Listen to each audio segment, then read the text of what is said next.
Hey everyone, Doug here from 2 Plus Tough, and after a long week of painting, had a nice relaxing weekend, and got some videos together, so there's one going out tomorrow morning, but I got done a lot earlier than I expected to, so I'm just going to hang out and do some painting. So I hope you would join me.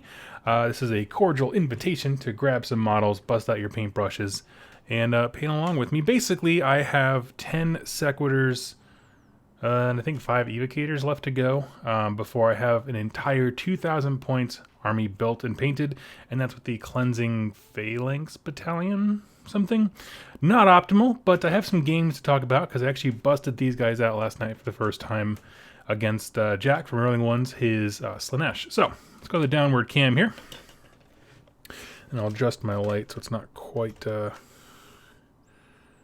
as blinding. There we go. Let's see, so we'll put all these guys out, and really what I'm doing at this point is I'm going to start building up the gold, which is kind of the next step for me, and then we'll go back and finish out the white, just with when we pick out the highlights with Ulthuan Gray and that kind of stuff. So if you can see and hear me okay, go ahead and let me know in the chat. No one's commented yet, so I want to make sure everything is working fine before I get super heavy in. Let's see here. Oh, sweet. Phoenix Kelly, yep. Hello, I see your message. Hello there. So I got water. Let me get my brushes. And we'll get cranking. Let's see, that one. Need this little guy. That should be good. Okay, everything's good. Sweet, thank you. So last time I was on, I basically just dunked all these things in that soap that's supposed to be for brushes to kind of see how it works. And it turns out okay so far. So what is everyone working on tonight? Get this started off with that bit of conversation, and then I'll dive into my first time busting out the Celestial Vindicators. Let me grab my gold and my palette. And here we are. Alright. So yeah, in addition to these guys, at some point I need to be painting up. This is a Lord Relictor. I have a severe lack of heroes. I have a ton of infantry dudes for the Stormcast, but almost nothing in the way of supporting heroes to make them really good at anything. So I need to rectify that a little bit, but yeah, let's see.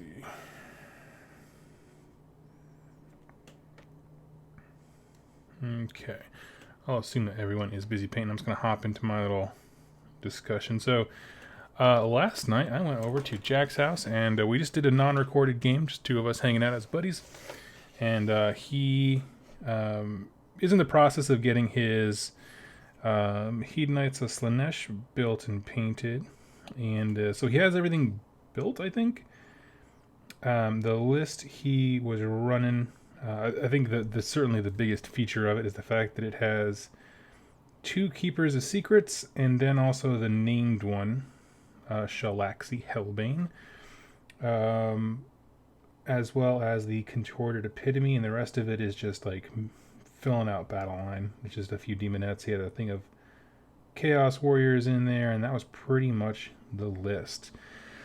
As you might imagine, against Stormcast, it is, to put it in Pokemon terms, super effective because everything in my army is at least 2 wounds. And so yeah, so the way we played the not shifting objectives, but the one where it teleports. I don't think that's shifting objectives. Where it teleports across the field. And it was a brutal game. So you kind of deploy in the corner, a catty corner from each other, and then the objective has a chance to kind of jump randomly different directions and distances all across the board. And my list, see, I changed it a little bit when I got there, so let me try and think about it. I had 2 units of 10 sequiturs, brought these guys down. What else did I have? 2 units of 5 evocators. I had my Lord Arcanum on Griff Charger, who was pretty cool. And Knight Incanter, 2 Ballistas, and a Lord Ordinator bomb. And basically how it went was, I realized pretty quick that the Contorted Epitome is a big target. It's a big get, if you will. And so turn 1, he went first and he threw all 3 Keepers of Secrets, even the named one, in my face, just straight up. And turn 1, I responded by dropping the Ballistas and the Lord Ordinator, kind of in a far corner, and they were together able to snipe out the Contorted Epitome, which is a good get. But as I've never this is my first time I've had an army with the shoot down from the sky function, and took some getting used to, because then I just had him in a weird position for the rest of the game. Beyond that, it was just a Keeper of Secret bloodbath, absolutely straight up, and he was racking up depravity points. At one point, he, what I'll say, because I was trying to explain this game on our Discord, and people kind of misunderstood what I was saying. They thought I was complaining that Slaanesh is too good, it's broken, and Stormcasts are terrible. That's not at all. What I would say is there was a point in the game where through shooting and melee, and Judicators, they had a unit of Judicators.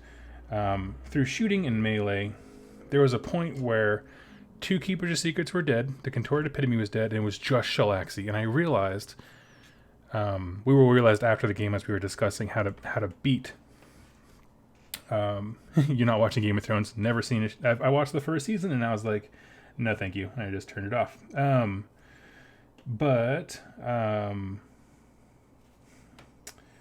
was going to say, we realized there was a point where if I had just killed Shalaxi that turn, meaning deleted all of his heroes, there's no way he could have summoned stuff, and that would have been a 180 in terms of the conclusion, because if he couldn't summon any more stuff, all he had was, I think at that point, 15 Demonettes and 5 Chaos Warriors, something like that. So my point is, I'm not complaining that Slaanesh is too good, nerf it. Other people can talk about that kind of stuff. That's not me. But what I will say is that that summoning is brutal. I mean, obviously, I have a multi-wound army. I'm going to be feeding him depravity points the entire game, no matter what. No matter how well it goes for me, he will be getting depravity points. But it was just pretty darn brutal. What happened to the other people? No idea. What you mean? Jack says Sequitors are my MVPs. Yeah, they were pretty great. They did some serious work.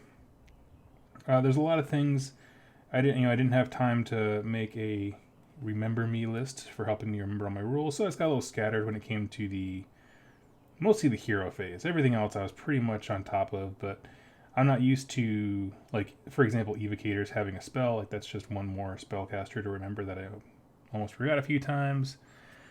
In the end, Jack was able to summon another Keeper of Secrets on top of the 2 he started with. And by the end of the game, he would have been able to summon even way more, but he had almost deleted me, almost tabled me by that point. He could have just sat on the objective and won. So we called it, I think, turn 3? Jack, if you can correct me, but I think it was turn 3 when we called it. There were a few highlights I want to talk about. One is I was trying to figure out if the Celestant Primes, because he was part of my list, if his, staying up in the heavens and coming down and getting all these extra, bonus attacks, all that stuff like that, if that was actually a good thing, or it's one of those traps that happens on War Scroll sometimes, people fall into the trap of it. And so I put him up in the sky, and it was that turn where if I had just killed Shalaxi, I would have been set. It was turn 2 when that happened. And so I was like, well, I mean, I kind of have to go for it, right? You can't not go for it. So I brought Celestin Prime down and had him charge into Salaxi, who then proceeded to do the enhanced locus of diversion or whatever it is, the thing that Keepers of Secrets do on a 2-up that makes you fight last. And so she is able to do that on the Celestin Prime. And he got toasted before he ever even swung the hammer. So there's it's pretty rough, not gonna lie. It looked very epic, so I wanted there to be a back and forth, but I understand that I threw a hero into a hero killer. That's Shalaxi's thing. Like, she is a hero killer. She can do other stuff, but that's like her jam. And but honestly, like, looking at the board state, there was nothing else for the Celestin Prime to do. Like, she was top priority. I knew there was a chance that he was gonna die, and because honestly, like, everything about when Shalaxi's on the board, he was never going to be safe anyway. So I was like, you know what, like, it's time to gamble. Maybe he'll survive. Maybe Jack will roll that 1 because he rolled a few 1s for those things that make people fight last. So it's like, it's totally possible, and it didn't pan out that way. However, my favorite moment of the game was at one point the objective randomly shot. It rolled a 6 when you determine if it moves, and it shot all the way across the board. And I used the Ride the Winds Etheric on my leader on Griff Charger, and he hop, skipped, and jumped over there and snagged it. So that was kind of a cool thing. I don't see that ability getting used a whole lot from other people online, so it stood out to me as being a pretty fun moment. So yeah. Let's see. Had a minor loss on the last game because one Stormcast hero refused to die to a whole unit of Idoneth Thralls and the Turtle. Was 2 claws. I love it. But, yeah, let's see. Some things I learned.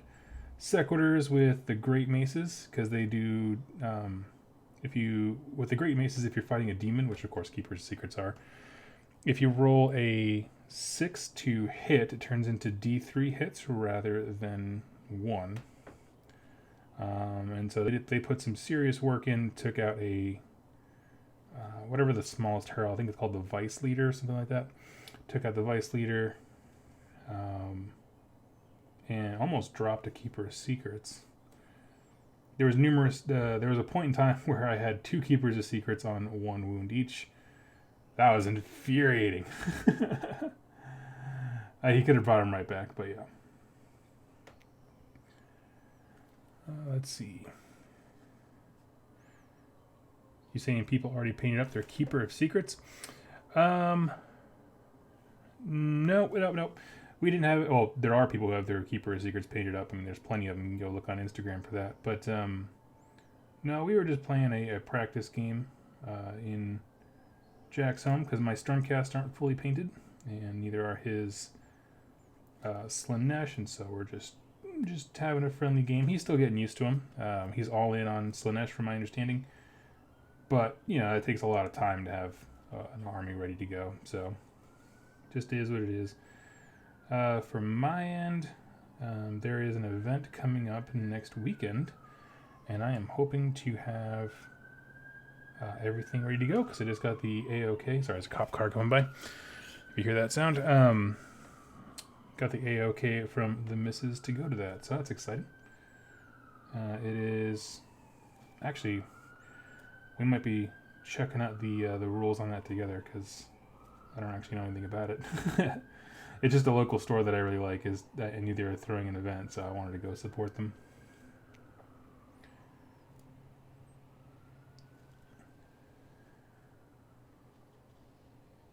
So yeah. All right. A little more gold.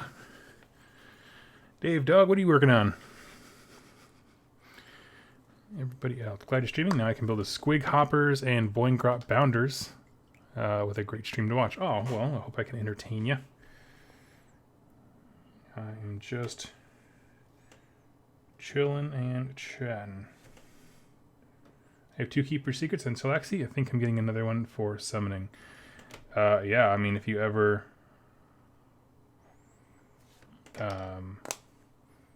want to do, I mean, because like, so I had said before, like, we basically like understood that the game was pretty much going to end, and you know, we shook hands and had a good laugh and a conversation afterwards. But in a tournament setting, like for the sake of points and stuff like that, you don't let your foot off the gas, right? You just keep crushing people until they cry uncle and you get full points. You know, if your opponent concedes, you get full victory points. And for that reason, having plenty of summoning is going to be important for Stormcast. I don't think it's a must buy right now, to be honest. I think 2 in the character is pretty good. But I mean, if you're getting a pain and that kind of stuff, it's whatever. But yeah.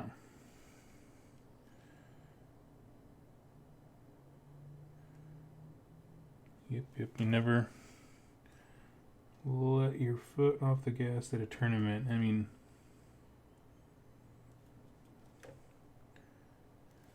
let's see. Which is unfortunate because some people, you know, they don't understand. If you don't understand that when you go to an event, that people are not going to ease up, it can seem like they're just dragging it out to be turds and ruin your day. It's not the case at all. I forgot his all grip. Here we go. Yeah. The Weather Pig. Do you have much experience with mounted Stormcast Wizards? I want to ally one in mounted Stormcast Wizards. I only have played with my Lord Arcanum on Griff Charger yet. Haven't tried any of the other ones. I'm very interested in the Lord Arcanum on the Toralon, I think it's called. The big Pegasus goat. I don't know what else to call him, but it's kind of what he is.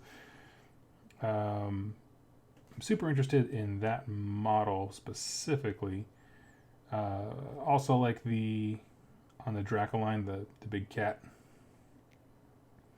And that's mainly because but I wouldn't do the Dracoline one until I had a set of Evocators in Dracoline, because he gives a cool little buff to them if you take a certain mount trait. So I kind of want to run those as a group.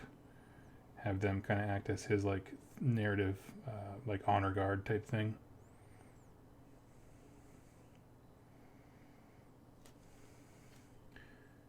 But yeah.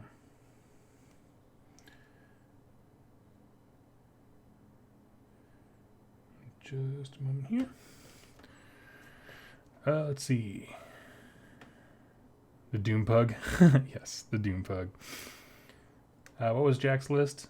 Jack ran as Seekers. I know that much. 2 Keepers of Secrets, Shalaxi Hellbane, the Contorted Epitome, 2 units of, I believe, 20 Demonettes, and 5 Chaos Warriors, I believe is what it was. I can't think of anything else that started on the board. Let's see. I don't like kill points as tiebreaker, at least probably because I tend to do really, really bad on that metric. It's I think locally we tend to do a lot of secondary objectives as the tiebreakers. The last event that I went to at Battle for the Tower, they did kill points as the tiebreaker, and there was a little bit of grumbling about that. Not everyone's a fan, which I get, but me having almost no tournament experience, it didn't affect me at all.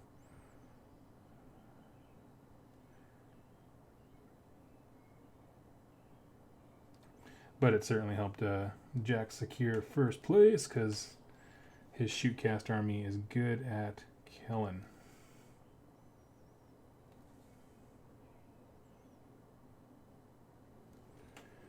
Okay.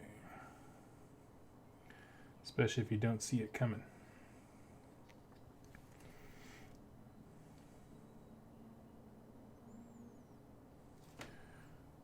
Let's see.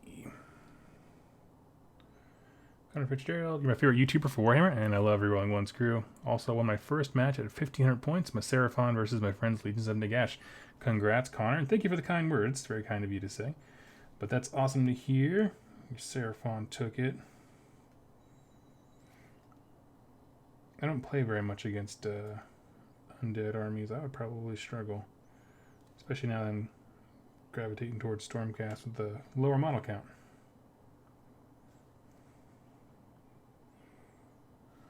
Okay.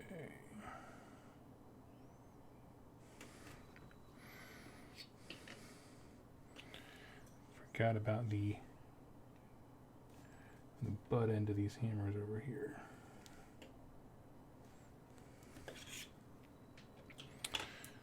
Let's see.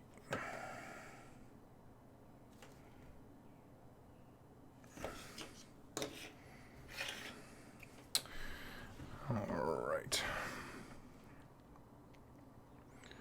TG Disciple. Hey, Doug. Thanks for painting this week. It inspired me to start to paint my 1250 list of Nurgle. Got a great unclean one and 5 Blight Lords fully painted and based. Sweet. Don't think I would have gotten 500 points painted in a week. That's funny. You know, you just gotta get into a kind of a rhythm, and it just kind of happens. It's really easy. It does get better if you if all your models are uniform. I mean, Blight Lords are a little bit different because like a lot of them have different poses and arms and things like that. Like you have to paint things a little differently, but Stormcast certainly helps because they're just very uniform across units at least. Maybe not the entire army, but certainly across the units.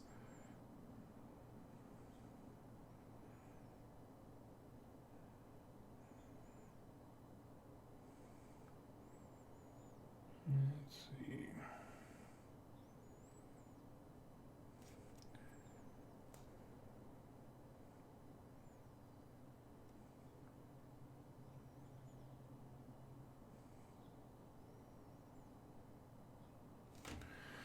Let's see. Take a look at the chat.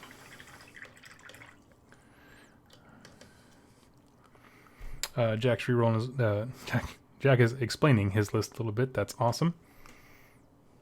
Had a Path of Glory day today. Was interesting to play. So unbalanced though. Starting points varied from 400 Beast of Chaos Sylvaneth to 800 Legions of Nagash. Yeah, I'll be honest. It's Path of Glory is not a balanced format. It's like a here's the way to get started and start learning the rules kind of thing.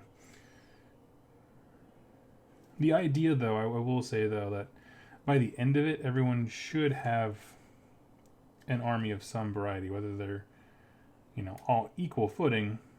That's different, but at the end of it all, everyone should have something to play with and game with.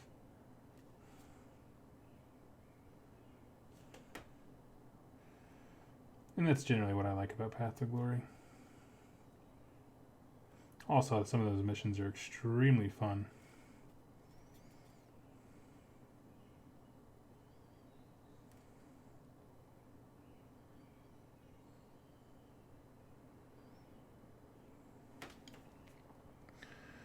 Let's see.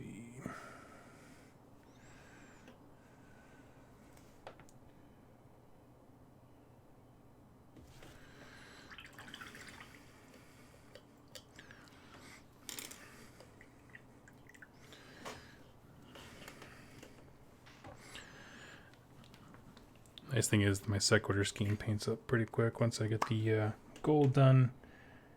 I just do the little extra bits like the the belt straps and that kind of stuff, and it comes together pretty darn quick.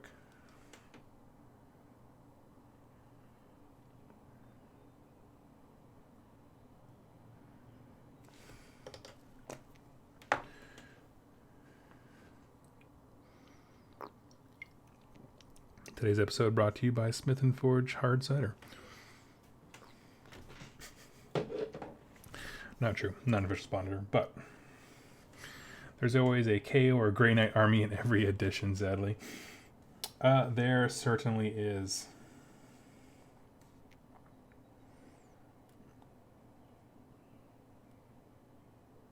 Well, it's tough, you know, because like they want every army to be different, but sometimes different just means bad. And I don't mean like that KO and Granite players should like feel bad because their army's bad, but I just mean the way that they balance the actual game and the rules for everybody else directly hurts them because they're trying to be special in a particular way, whether it's being super elite or shooting, and we don't want to. You know what I mean, like, or have shooting become unbalanced, so they kind of over nerf it a little bit. So, which is a shame because both of those armies for their respective games have fantastic models. That's why I still have my little KO force. We'll see. It depends on if the book comes out before Nova, or if I need the cash to get my airplane ticket to get to Nova. Those might be going up online at some point, but yeah.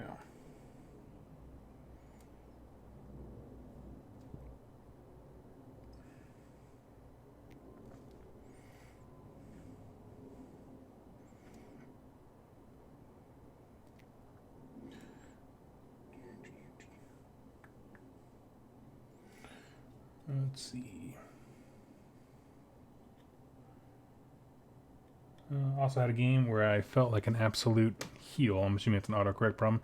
Really didn't mean to do it, but ended up with a stupid high point lead turn 2 due to burning his home objective and spiking that roll. Oh, yeah. That just happens sometimes. It just happens. Accidental. Yeah, mostly I find that happening with narrative stuff, and or if someone brings a match play tournament net list to your local game night when you're all just doing narrative stuff, you know. It happens.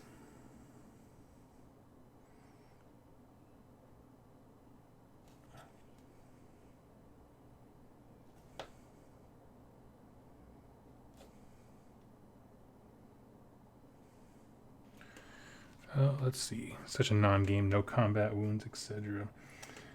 Yeah.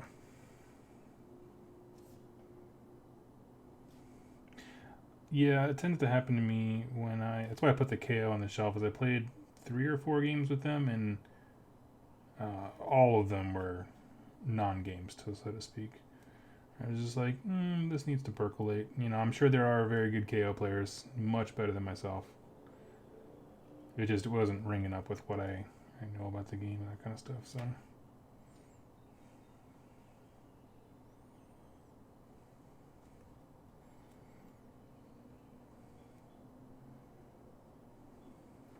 Okay.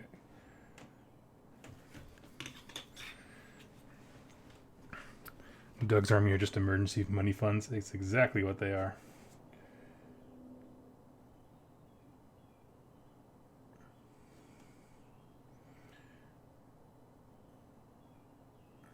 It's just stuff.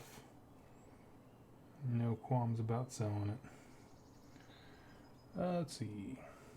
Are there many War Scroll battalions that have units from 2 different armies? The Alliance of Wooden Sea seems really fun. There's not a ton of them, but they do exist.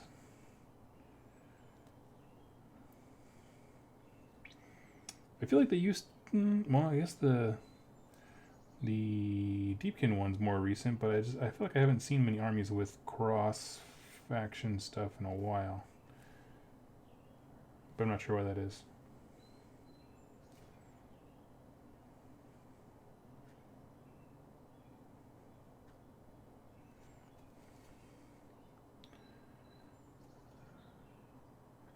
I don't have a shameful pile of unpaid miniatures. I have an investment. That's exactly right. It's a hedge fund in that I'm hedging my bets that someday I'll get this painted.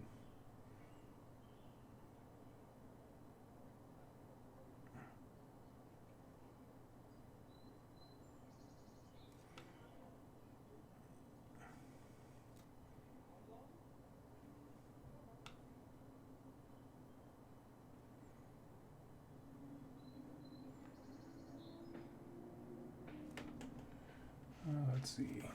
Beast Claw Raiders and Iron Jaws. That's right. They do have one. Even though Iron Jaws are like never mentioned in the Beast Claw Raider book.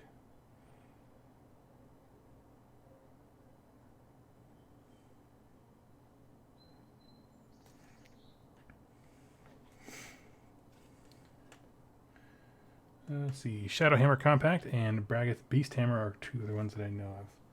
What's the Beast Hammer one? I've never heard of that one. Or I probably did and then just forgot about it.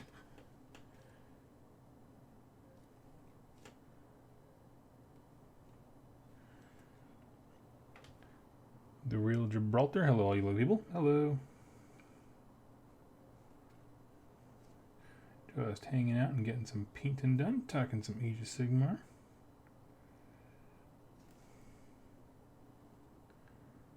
Gorgon to some Mornfang. Okay, right on.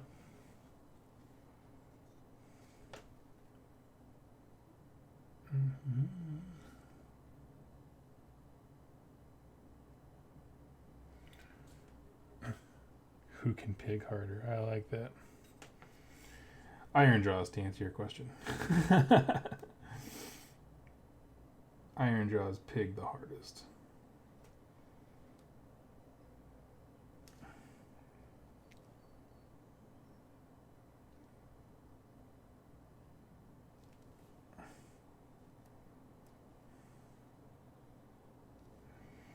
Alright, and one more. Would you class squigs as pigs? They're a gobbo pig thing. That's a tough question. I don't know if I would. I would say they're certainly not, when we're talking about pigs in general, they're certainly not on the same level as Gorgrunt is. I think it's a different level of beast.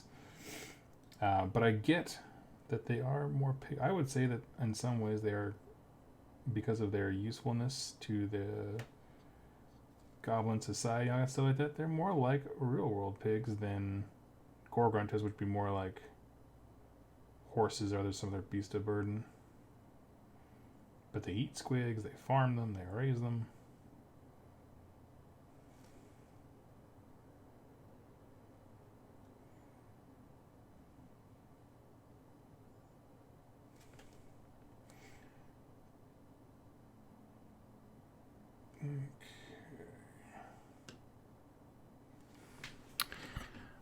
Yeah, I am painting Thundrix Profiteers tonight. Sweet. Yeah, those are some killer models. Especially if you don't play KO and you're just like, I just want to paint some cool looking stuff. Like, it's just the greatest smattering of all their various types of units.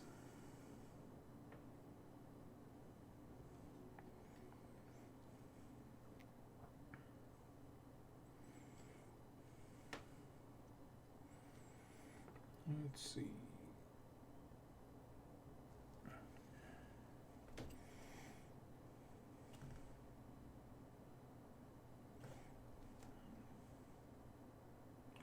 So I did see the Warhammer community page today that they are going to start doing Forbidden Power weeks, where every once in a while they'll have a week dedicated to like a storm vault in the lore, where they dive into the area and the history of it and what's inside, I assume, that kind of stuff. Why you'd want to claim it or defend it, that kind of stuff. So that's kind of cool. A little bit of more ongoing support than I had thought they were going to do. I was kind of not super jazzed about the Forbidden Power set itself. I mean, there are just so many cool things about it in pieces, but when you put it all together and you have that steep of a price tag, it gets hard. It's for a very specific type of player.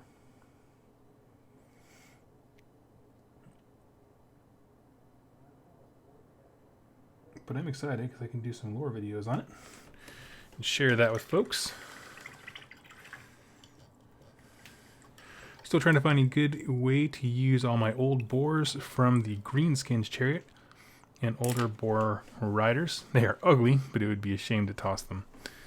I don't know. I'm trying to think what I would do with them. I'm just doing a once over, make sure I got everyone's shield. Looks good. Time to start building up the white. There we go. No. Conversions are one of those things that I don't keep the bits I have in my head. like in the background. It's more just like a spur of the moment, like, oh, I think I have a bit that can work for that, and then I just kind of throw it together. So I don't know. Other than just having them pull something else, which is not like the most exciting idea.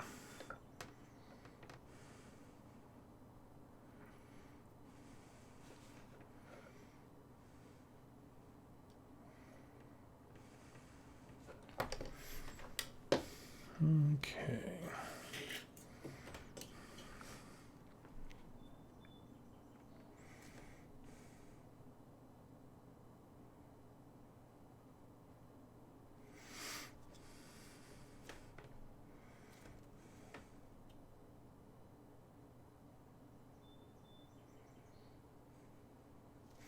I think the next like hurdle I want to jump over is I want to start doing more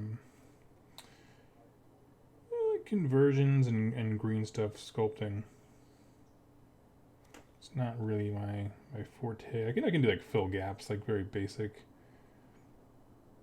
stuff, but it's certainly not a strength.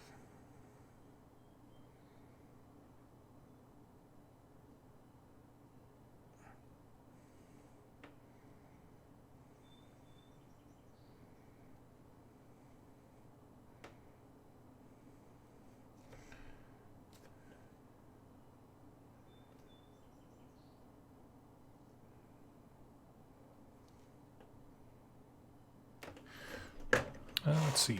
So in Worlds has me thinking of updates. Herald armies get a full set. Updates are just spells and terrain. That would work for a lot of cases. Yeah, I mean, I think for most... I think there are some factions that certainly need more model support. Like, I think Seraphon just needs... It just needs some love. Some of those sculpts are, they're a fine cast. They're older ones. They're not great looking.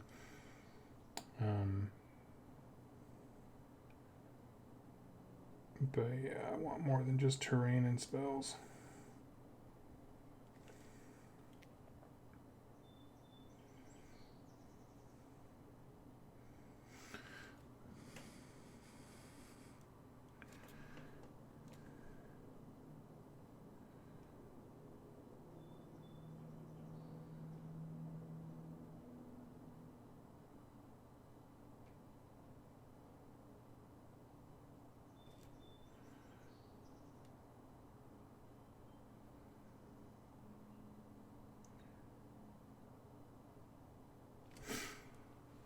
Okay. Gutbusters doesn't need much. Yeah, that's an interesting range.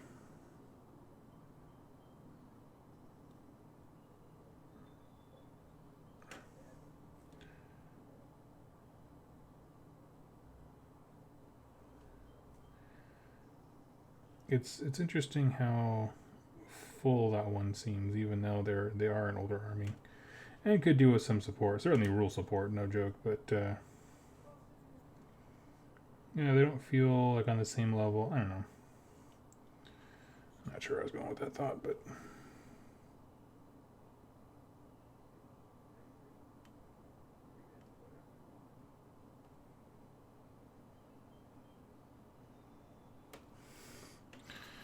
dual kit that did Saurus and Temple Guard, and a new War Beast with Handler. Yeah, probably just enough.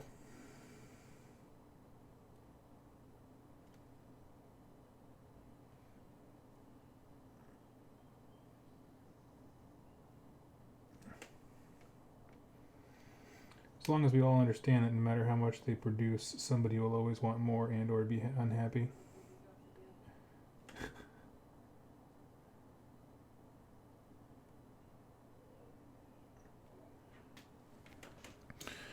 Alright. Love an update for the Iron Jaws? Yeah. Yeah, I don't know anything about their early stuff, but I can't imagine that an update for them would be too far behind. It just, like, that was the army when AOS was coming out and people were very negative and or skeptical towards it. Especially the 40k community. Iron Jaws were, when the line came out, then the brutes and the Mega Boss and all that stuff like that. It just made people really stop and actually take a hard look at AOS.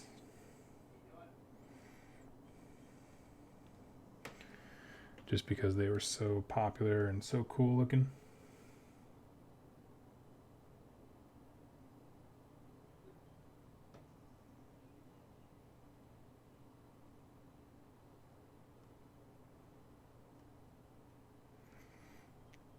I mean, and rightfully so. They're amazing models.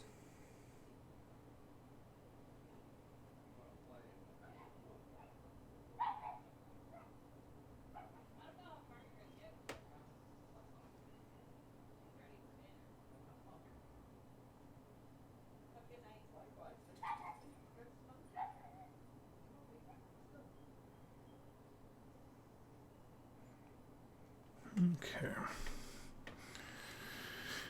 Gotta get my glue. Have evening painting. Bye, everyone. Good night, Connor.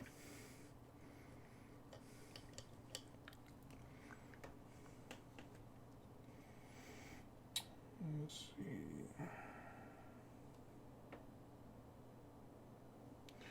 Disappointed by Gloomspite.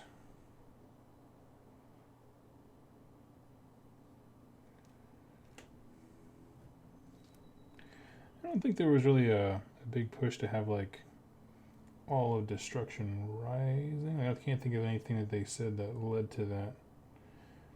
I'd like to see the next big narrative arc, like after Soul Wars, certainly be more focused on destruction. That's for sure. I want them to have their moment of being the big threat.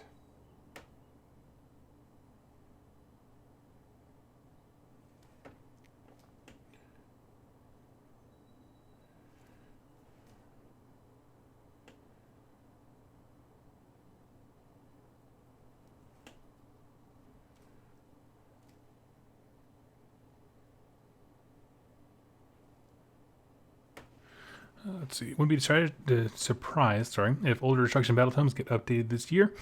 Maybe with Terrain Piece and Mana Spells. Been a tag that was Destruction Rising. I didn't see that one. Okay, well, forgive me. I don't remember that.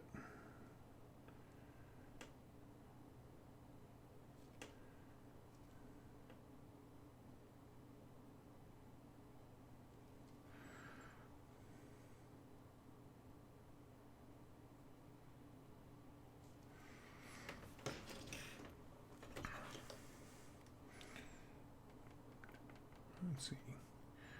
Bone Splitters are missing a centerpiece. Would love a non-Forge World Rogue Idol. Oh, yeah.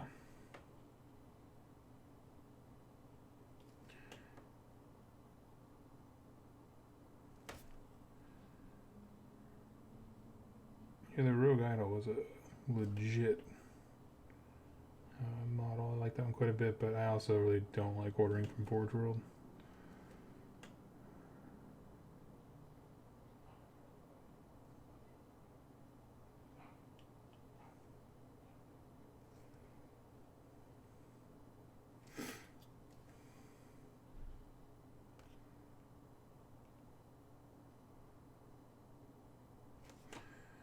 Let's see.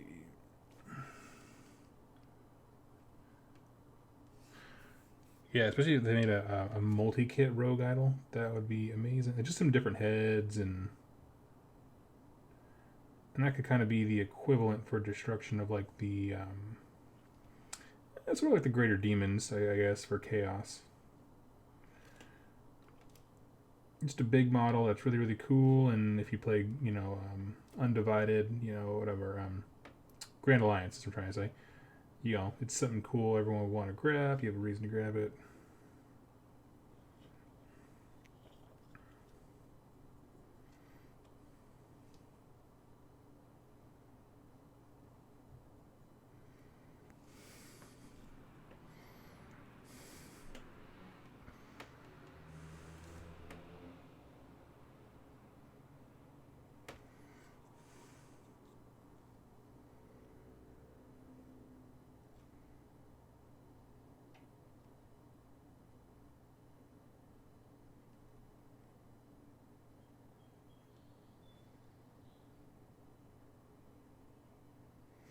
Okay.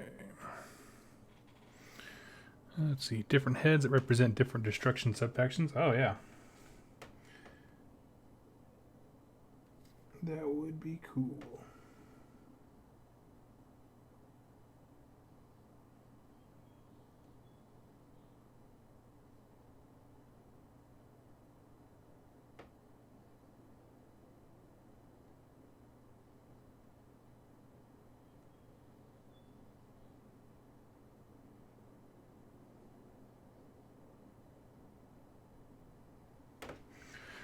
Let's see. Is Rogue Idol even able to be taken not as allies with greenskins? Ooh, that's a good question. Sam, I have no idea.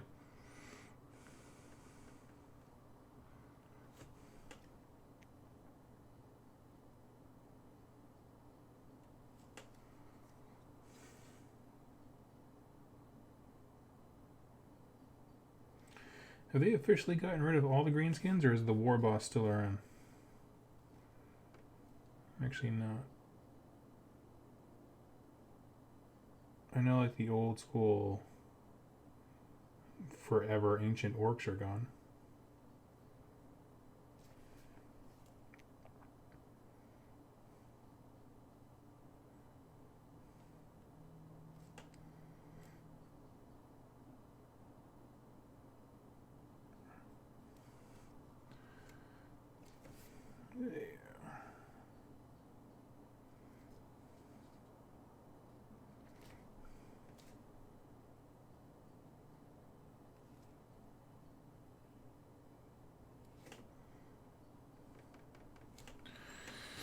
All right.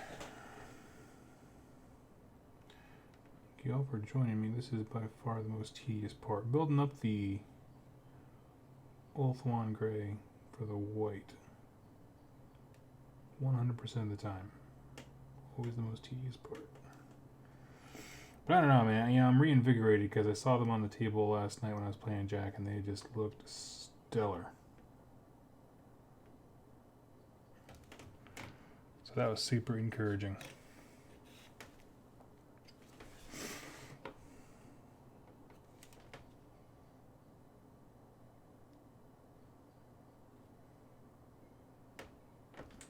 Greenskins are still on the app and stuff. They just don't sell them directly. Technically, Monsters of Chaos still exist.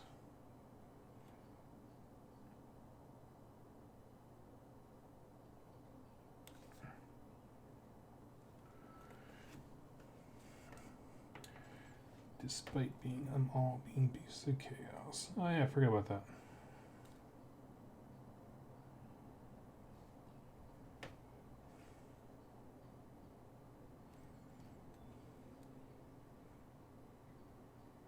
I didn't actually play any games to my memory with the actual beasts of chaos. At Chimera towards the end.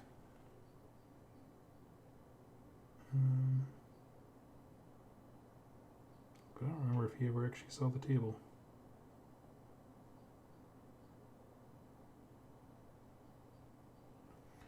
Might have been an unfortunate soul in the Great Army Purge of 2019.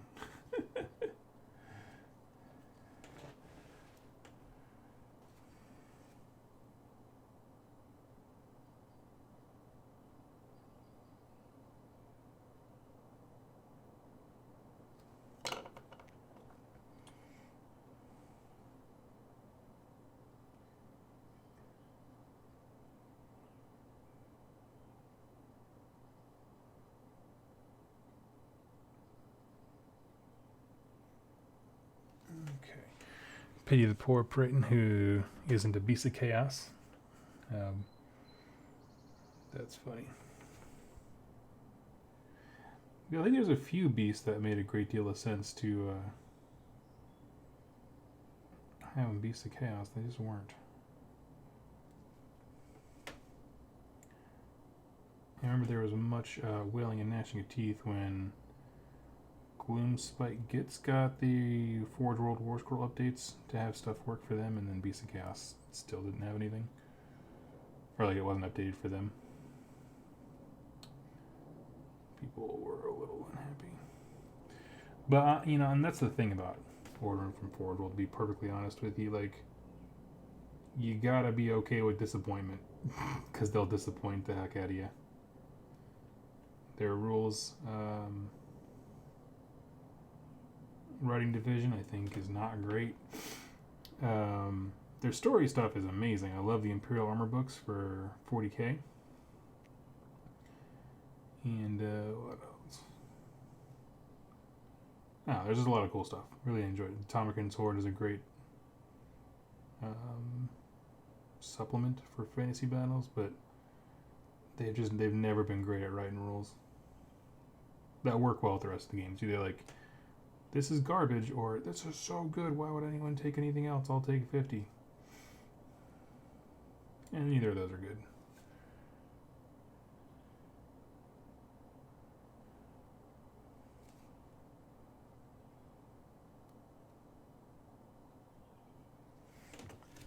Let me move.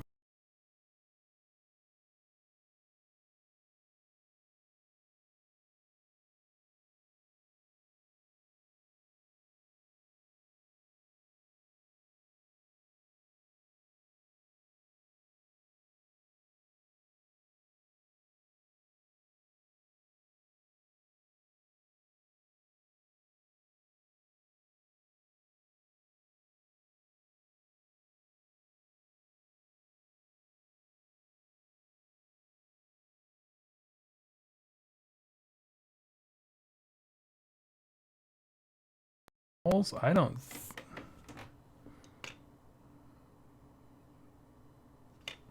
Can you hear me now? Everybody, does the sound working okay?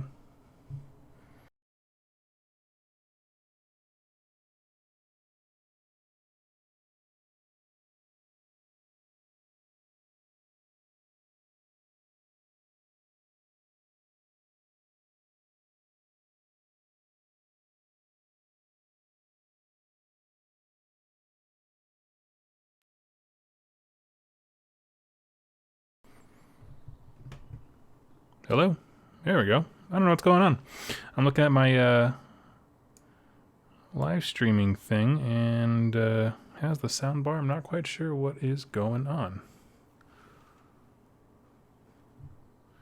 I'm going to move it one more time here. I'll keep looking at this, make sure it doesn't go out. Okay. No, it seems I'm just going to leave it alone.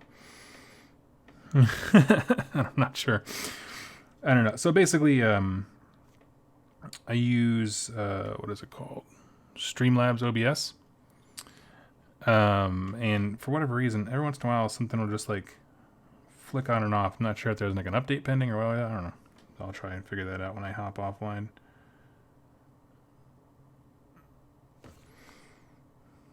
I moved some things around and change, plugged into a different USB port, so maybe that's it.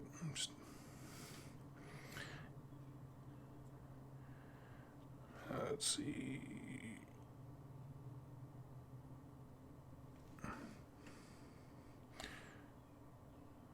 I forgot what I was talking about. Corn. Oh, maybe it's the Corn Dragon. Yeah, I just have no reason for it, but my goodness, that is a cool stinking model. Is someone correct me if I'm wrong, if I'm forgetting something? Is the Corn Dragon and the Stormcast heads the only things they've done for AOS, specifically AOS, not fantasy battle stuff that they ported over and that kind of stuff? I can't think of anything else. Or terrain? I don't know.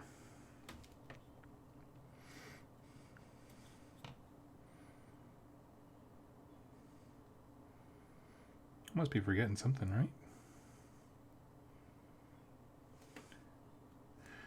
But yeah, the only problem with the Corn Dragon is the price tag is, I think it's like $500, which is just absurd.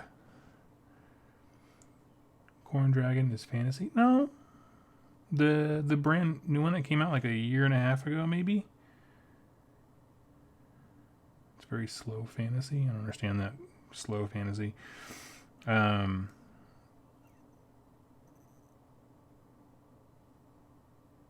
Anyway, yeah.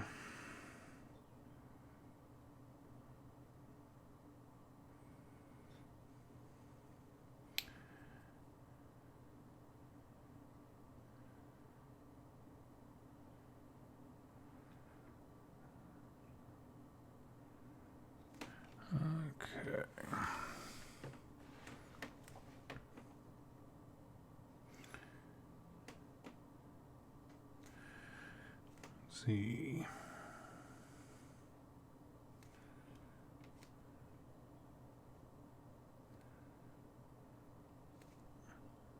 What else we got going on? I think that's pretty much it news-wise. I think they kind of spent all their news at Warhammer Fest. I'm excited to see when Contrast Paints comes out. How many of y'all are going to use those? I'm kind of curious.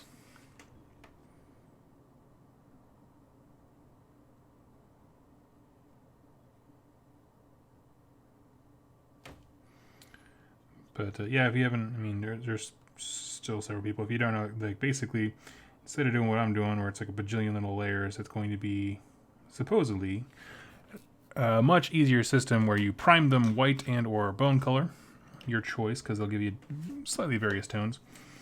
And instead of thinning paints out and doing a bajillion little layers like this,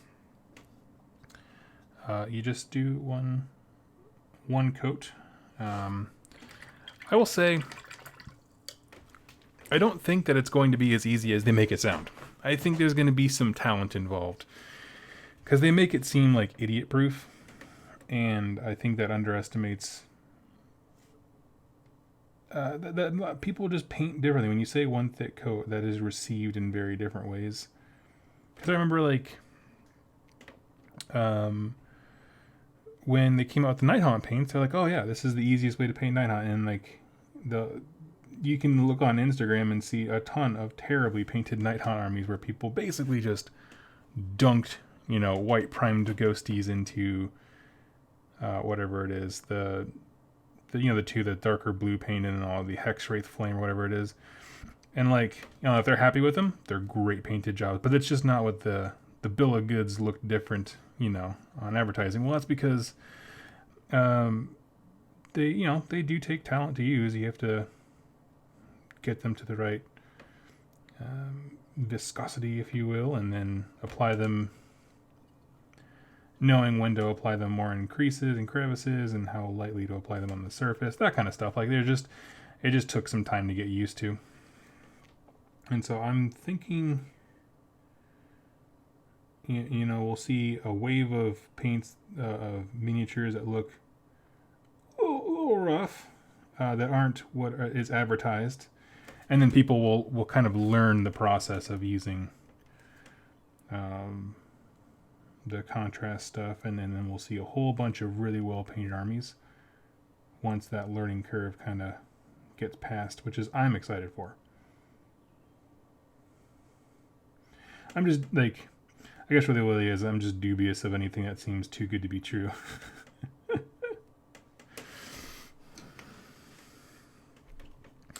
I tried Tyler Mangle's method of making a glaze out of nitric oxide, but I actually found it kind of tricky. Yeah, he does great work. But yeah, he is, the gray is closer to Celestra. That wouldn't surprise me, because they already sell Celestra Gray and the bone color. I'm sure they're just going to repackage them a little bit. The thing is that pure white is really, really hard to make as a paint and then as a spray because of the compounds involved.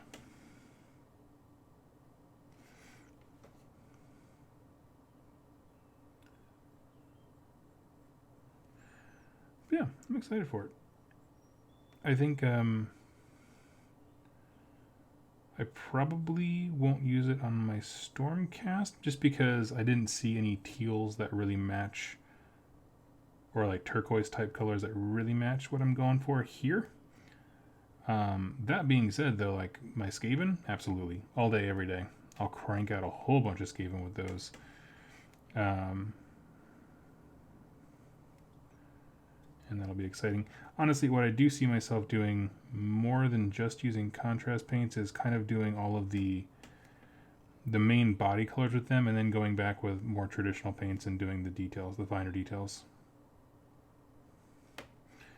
Which is great. I mean, I think that's exactly the way to look at them, as far as like, these are a tool in your toolbox, and just because you paint some things with contrast paints doesn't mean the entire model has to be. It's still just a primed white model. You can paint with whatever you want.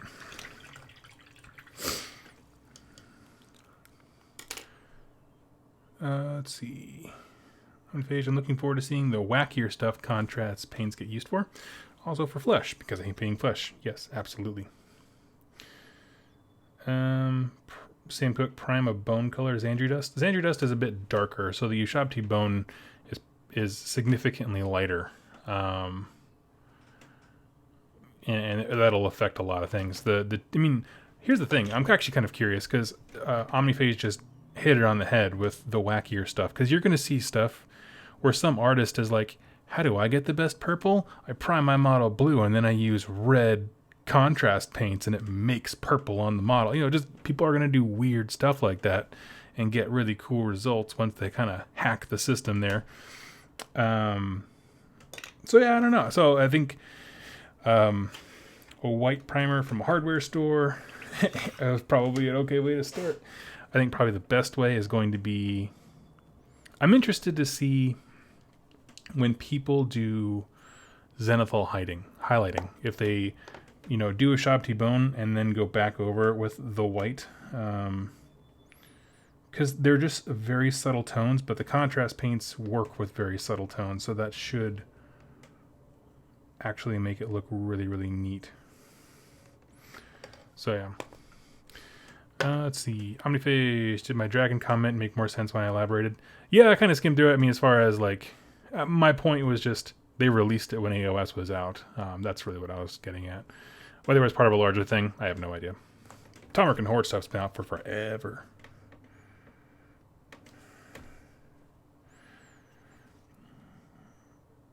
By forever, I mean probably like 8 years.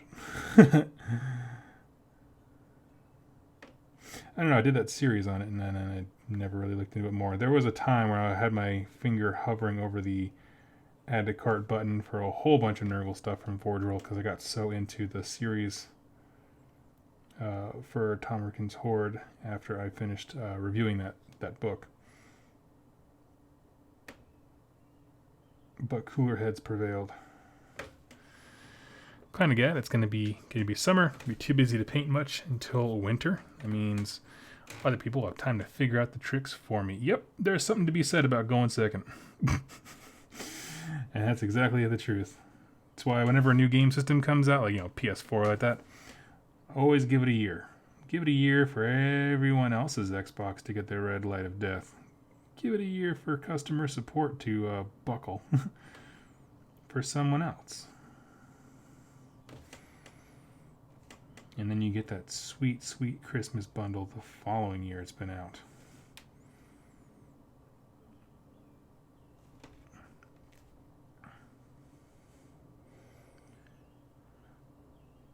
Because second place might mean you're the first loser, but first place just means you're the first guinea pig.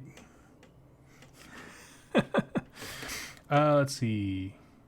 Phoenix Kelly, our Ghoul King's deranged soul blights are very powerful ghouls. They're sort of in between. So your average ghoul is just a human who is kind of under a spell, if you will, because the Ghoul Kings are vampires. So they are soul blight in a sense, but they're a very specific, like, subgenre, I guess, of them. Yeah.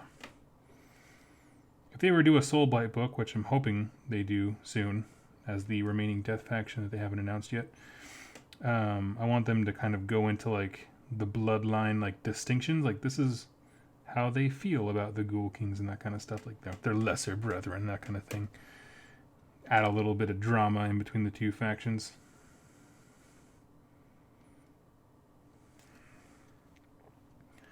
Did you sell off your Glotkin with the Slaves to Darkness? No. Nope, no Glotkin sale.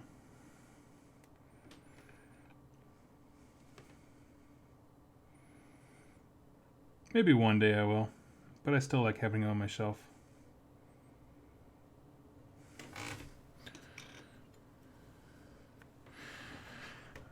Tyler Miller. I hope we're getting some Warcry news soon. Me too. In fact, I want Warcry to release just so the flood of AOS stuff chills out just for a little bit, and I can get caught up on my army and my life, that kind of stuff.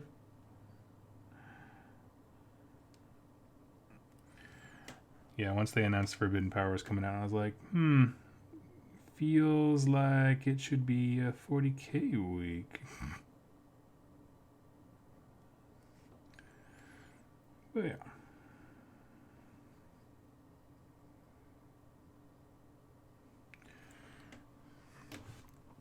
Arborants are vampires. It just makes them afflicted with Soulblight Curse. They just have their own... Yeah, they are vampires, so they are Soulblight. They just also have this other thing going on that kind of seems bigger in comparison.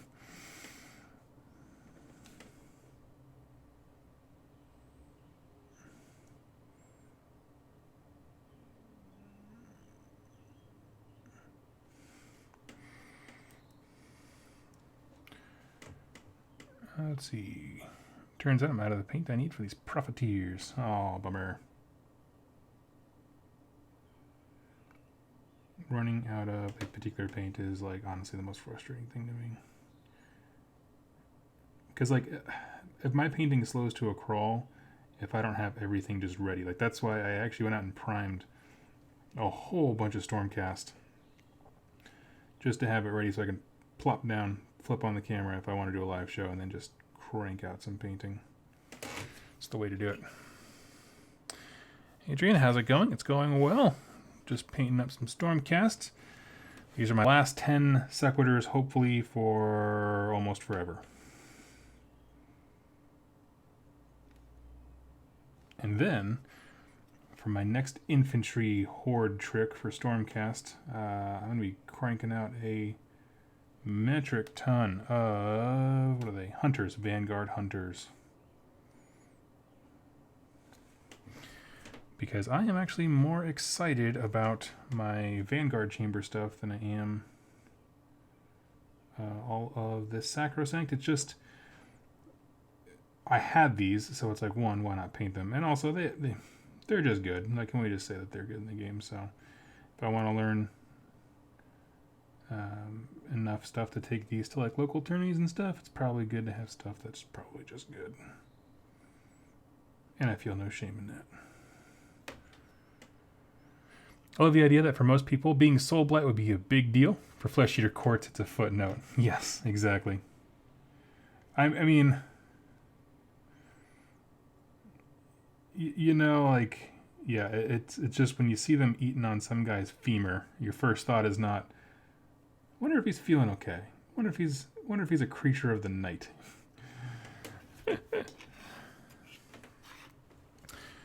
Let's see. If we ever get a character from the world that was originally died, who would you like it to be? Vlad von Karstein. Just straight up, Vlad von Karstein. He is my favorite. It would add some cool tension with him and Manfred. I'm not sure if they ever will. But, you know, he also had the only love story that GW's ever printed with his love, Isabel.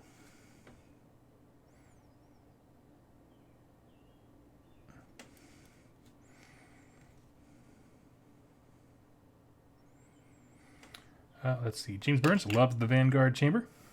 Guys and Griff Chargers are amazing.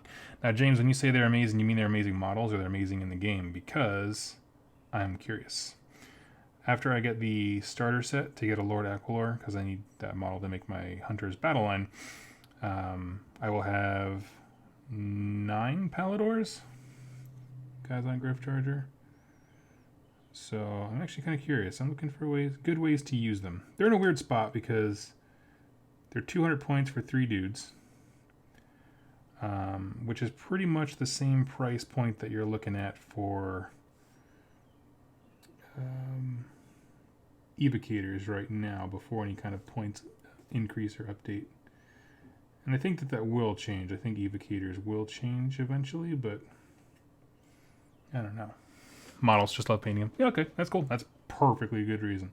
It's actually, yeah, what drew me to them as well was just good looking models. For me, the reason I like the Vanguard Chamber the most is if you look at the models, they're just all in these super cool action poses. They're all just like bolting towards something. The only ones who aren't in a sense of motion are like raptors, and that makes sense because they're standing still and sniping stuff, so I can forgive that. But yeah, like the Paladors look amazing. All the heroes, Knight Zephyros is just barreling at her enemies. It's just cool.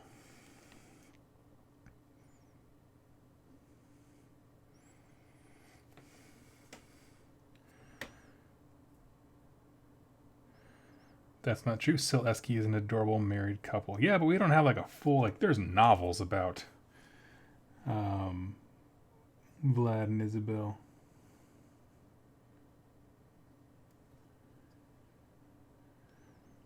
But there are couples, yes. There are other couples.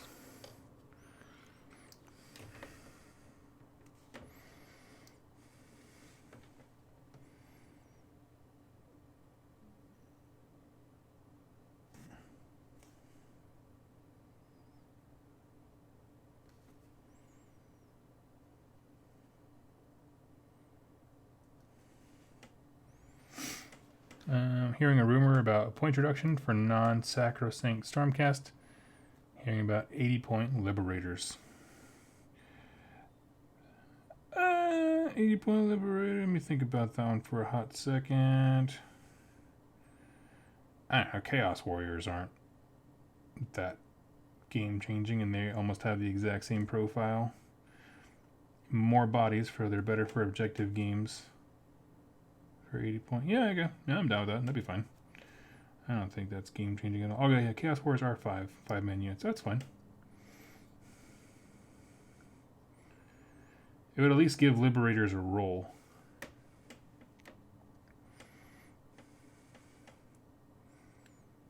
In terms of, like, right now, like, they still have the role of being the cheapest, but they're so close to the Sequitors in terms of points that it's like, you get that's the best bargain bin 20 points in all of Age of Sigmar is the jump from Liberators to Sequitors.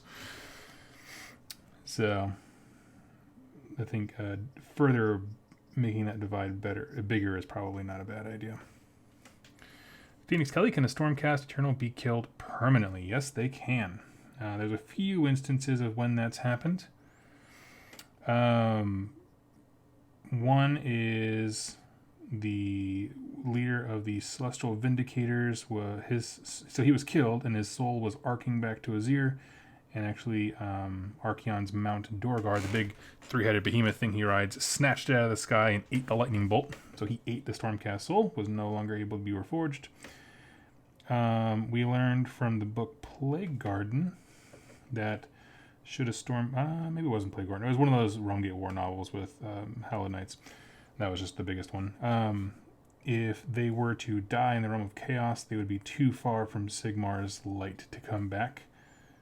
So any Stormcast who dies there, which admittedly doesn't happen very often because they don't go to that place a ton narratively, they would die. And there's some other stuff. Korgus Cole in the first... What? Oh, yeah, thank you. I said at the exact same time as I saw it pop up, the Real Gibraltar, yeah. Korgus Cole in the first book, Warstorm, I think.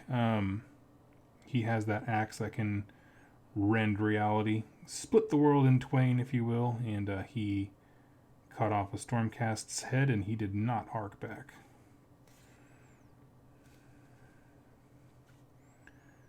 So yes, can totally be done. It's just rare. It seems to be heroes and some very select locations are the key to putting a Stormcast down permanently. Which, of course, your average Chaos Warband doesn't have access to.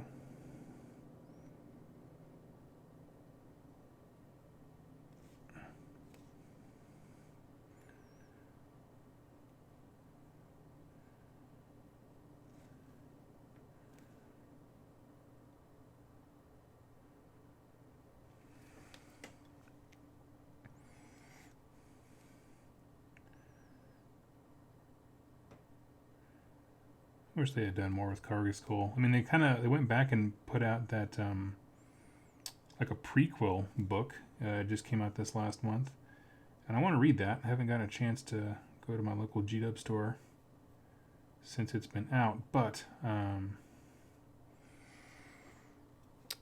very excited about that one.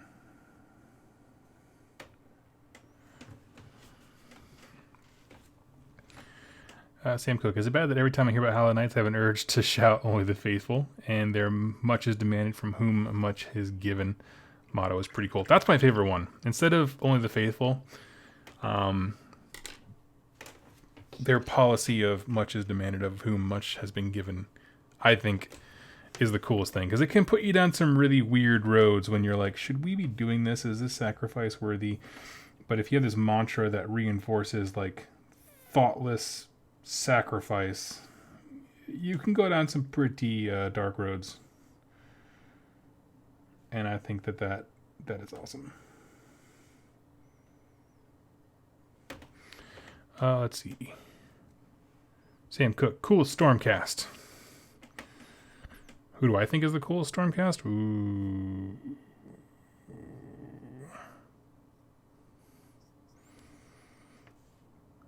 Hostess Bladestorm, who's the guy that Archeon ate. I thought he was the coolest. Mainly because he just tried to take on Archeon.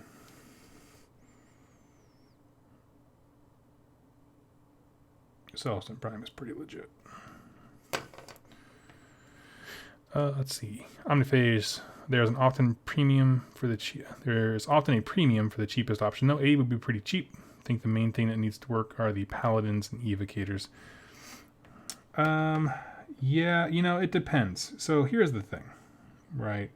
We're in this age now of a lot of armies having access to make other people fight last, meaning Slash, or they get to fight first, like Flesh Eater Courts and a few other things. Some Iron Jaws stuff lets you do that kind of stuff too.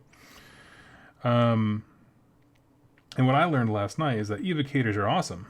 They're less awesome if they can't go first. So, it's a matter of like balancing the game in the right way. I don't think that evocators are like 300 points. I don't think that they're maybe that far, but I will admit that I can see them as being suffocating. I mean, I only played one game with them, but already I was just like, these are good.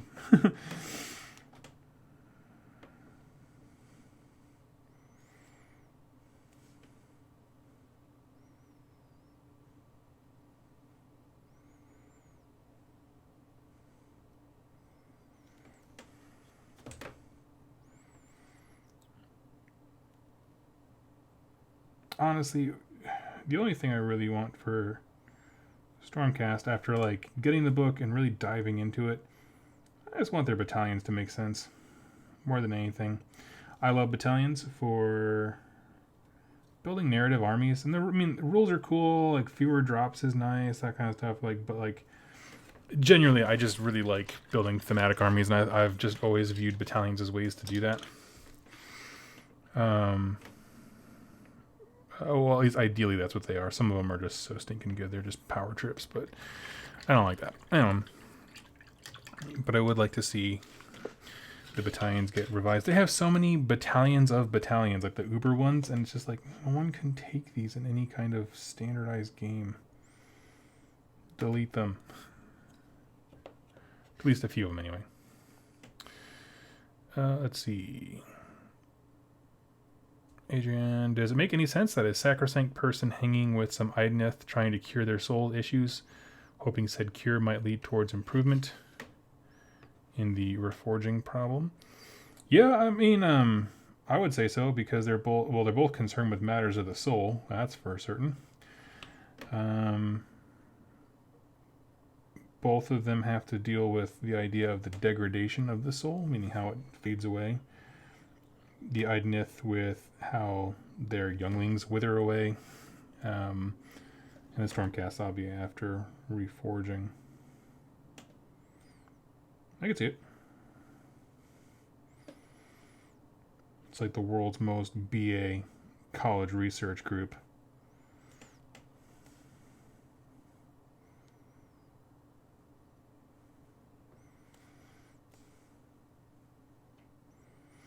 Just remember, though, like we all learned in school, group projects are the worst. And that will be no different for Stormcast teaming up with Idnith Deepkin.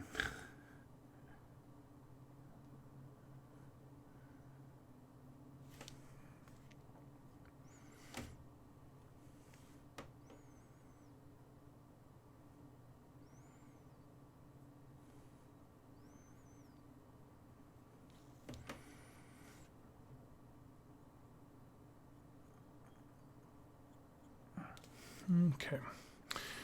Let's see.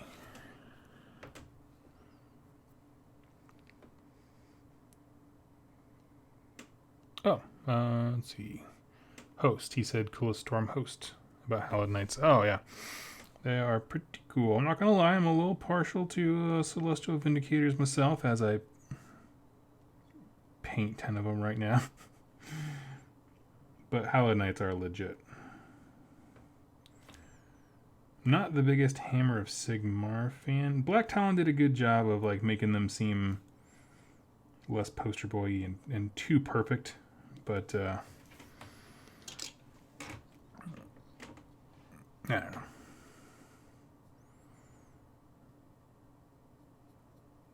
Maybe I just jaded because I see too many of them. But I get it. It's an easy paint scheme. People love it.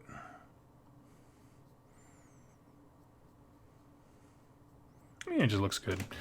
The gold and blue just straight up looks good.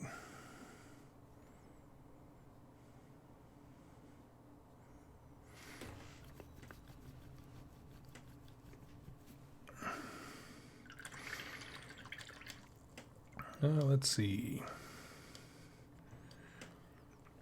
Paladins are more expensive and worse in every way. Yeah, the Paladin thing I have no defense for. I was strictly talking about Sequitors and that kind of stuff, but yeah, Paladins compared to Evocators, it's a rough place.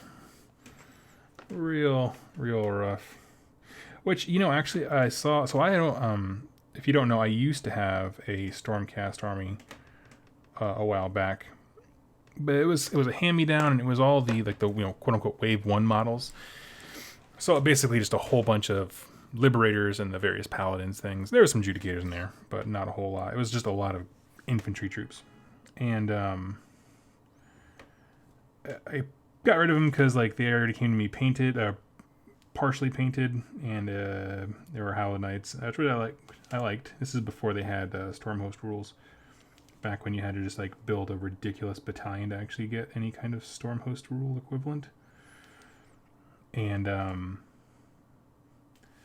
had Paladins back then, but I hadn't seen them since. I forgot how much I actually really like those models. Like, I don't like Liberators really at all. Judicators are fine, model-wise. I don't have anything against them, that's for sure. But for whatever reason, I just never liked Liberators. And seeing the Paladins, I saw them for the first time. I proxied some Evocators with I think Retributors last night in my game with Jack. I was like, I forgot how cool these things look. They look pretty nice.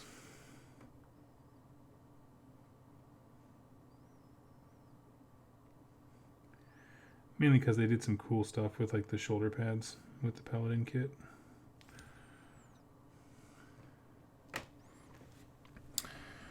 Let's see. Adrian, we're going to see Shootcast versus Dougcast on Rerolling Ones. As far as I know, there's no official plans to. I know Jack wants to eventually retire the Shootcast. You know, he came, he saw, he conquered with that.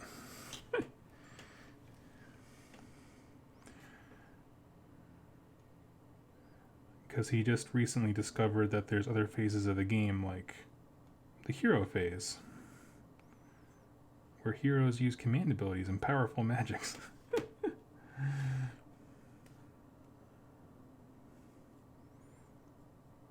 All in all, we just had a great time last night. I think he's just jazzed about Slaanesh. I almost said Stormcast.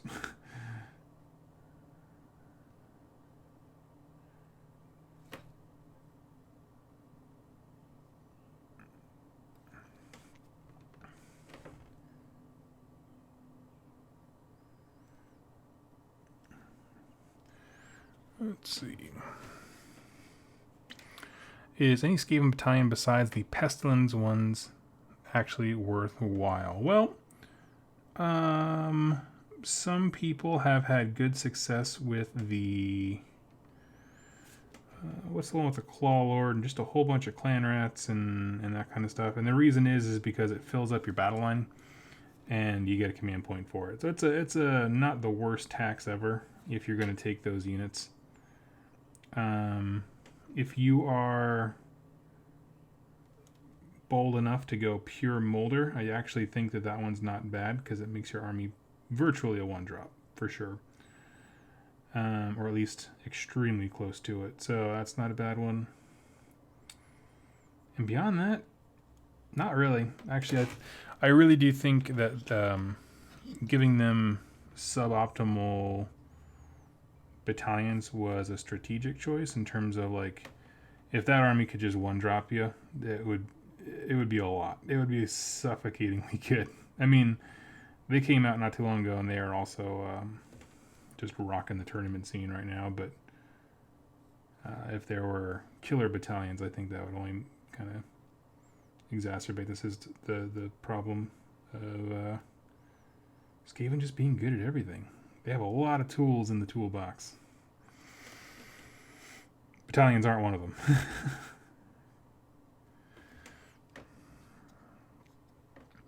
The Scryer Battalion is not great. You can get it to make your army one drop, but the cost you pay in, like,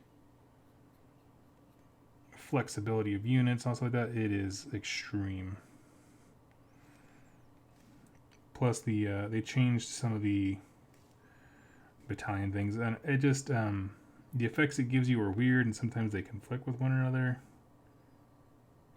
It's kind of an odd one.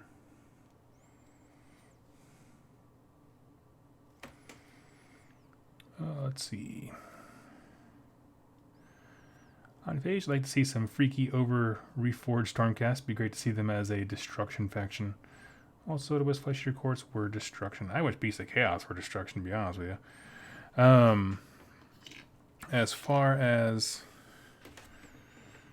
Stormcast, I don't think they'll ever come out of order, but I would like to see, the Island of Broken Toys chamber open up, and all of a sudden they just unleash all these lightning ghasts upon the realms. If you haven't read Soul Wars, we're reading it right now for our book club, and spoiler alert, there is a Stormcast who is reforging, kind of goes awry, and things get pretty cool.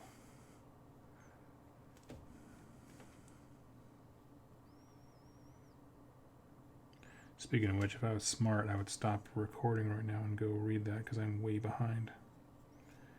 But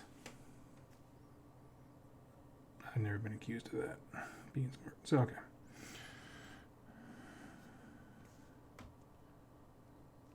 Just do my last little coat with the paint I have remaining. And we should pretty much be done with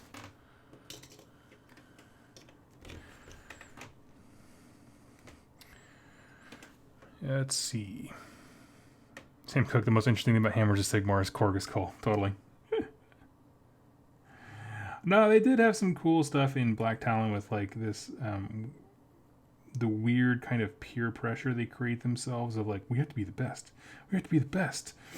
And, like, I don't know. It was just kind of a weird thing where it's like, oh, you can just do your best, and I don't know why you have to be the best.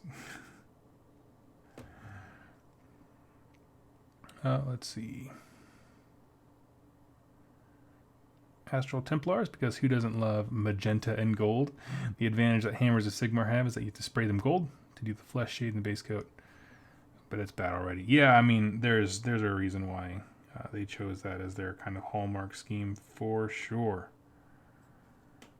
To sell all those sweet, sweet cans of Retributor gold spray paint, which works like a dream. If you've never used that spray paint, it is nice.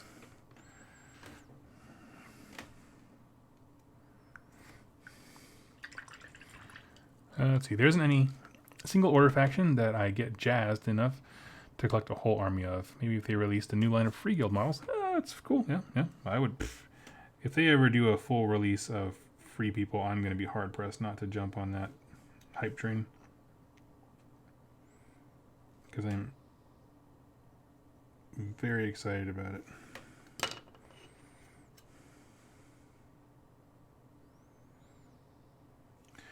I just want humans to be better represented, and just like, give us a chance to see what the realms are like from a more relatable perspective. But yeah.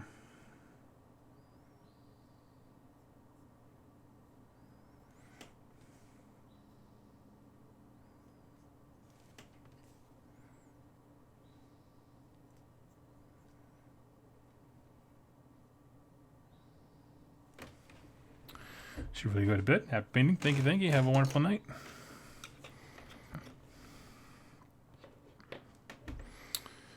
Father knows best. I'm perfectly fine with Beasts of Chaos staying with Chaos and not Destruction. That's cool. I don't mind that it's there, but yeah. I know when the book came out, there's a whole bunch of people who were super complaining about that, which I never really understood.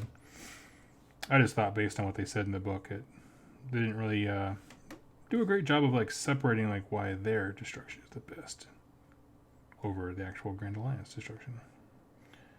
But I get it. Plus, I like the fact that they are a true Chaos Undivided faction.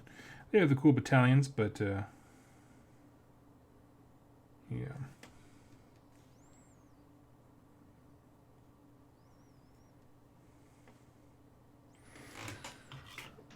Let's see. Yes, your intro to Beast of Chaos series got me into them. Oh, that's awesome. Yeah, that was a fun week, for sure.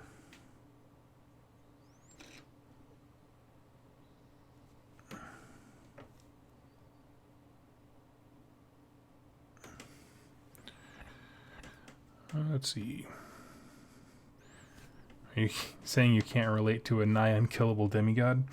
Well, that is how I describe myself on my Tinder profile. I'm going to have to say no.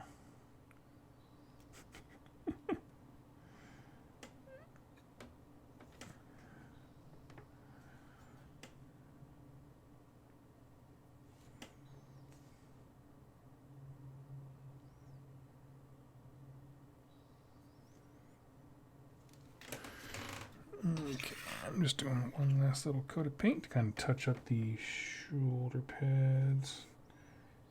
Honestly, it matters more if the shoulder pads are nice and pristine white than anything else, because when you're looking down at them, like on the game table, that's pretty much the part that stands out the most.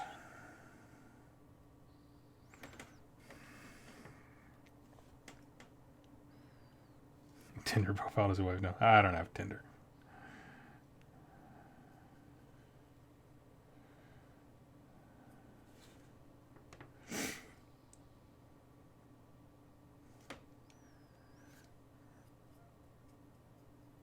Okay.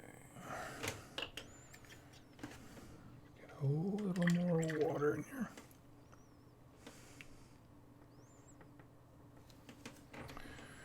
What is Grand Alliance Order Allegiance in Forbidden Power? You can re-roll your Battleshock tests. And, it's like the Defenders of Lethis or something like that, like something with their city. And it gives you the options to include Stormcast, Fire Slayers, Carriage and Overlords, and Idenith Deepkin. And so your Akellian units get +1 to their movement, so all your Deepkin eels and the super eel leader guy. And then for all of your Stormcast and Dwarden stuff, I believe is what the keyword they used, you get, is it +1? I think it's +1 to wound if you get charged or something like that. You just get a bonus if you get charged, because the idea is they're the defenders, and so they're going to take the brunt. So Something like that. I don't have the book right next to me right now. It's all right. You know, but those kinds of things are obviously trying to tell a very specific story for that type of game, so...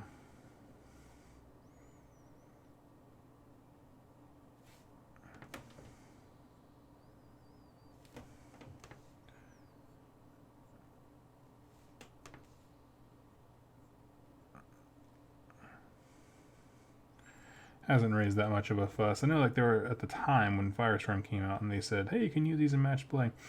There was a point, so one of them was like supposed to be super, super good. Oh, this is going to change everything. It's going to sweep the meta. And it never did.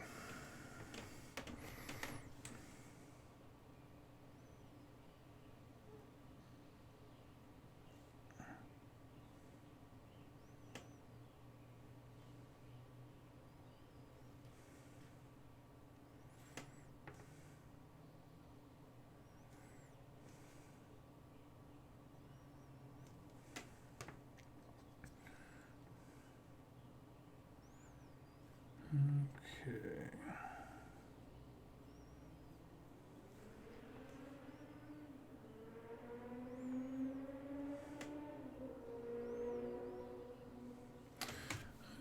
Yeah, I don't know. And then the death ones were pretty... It was just basically like the Death Grand Alliance plus grave sites. Nothing too incredible.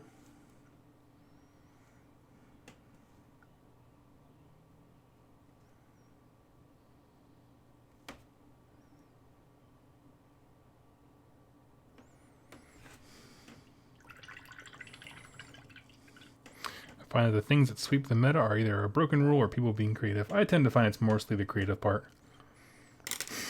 For the most part.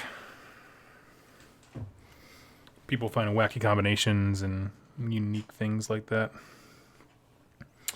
Okay, actually I need a little bit more gold because I somehow missed his shield.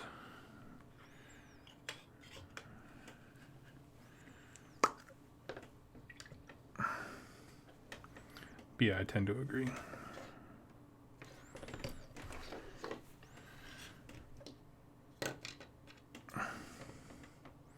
But I must say, I think they've been doing a fantastic job. I've noticed the change with the Beast of Chaos book specifically. And I don't know how much of this is a result of him, but like Sam Pearson was kind of the lead on that one. And I know that he's been active since then, so I don't know. I don't know how much to attribute to just him versus like the entire team. I'm positive it's a team effort and that they would reinforce that, but the new direction they're going with rules design, that kind of stuff, has just been pretty great. Doesn't mean that creative people can't find interesting combinations that they never thought of because they can't think of everything, but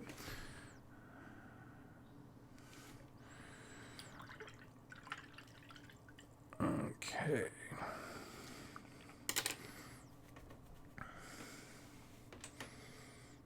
Sweet.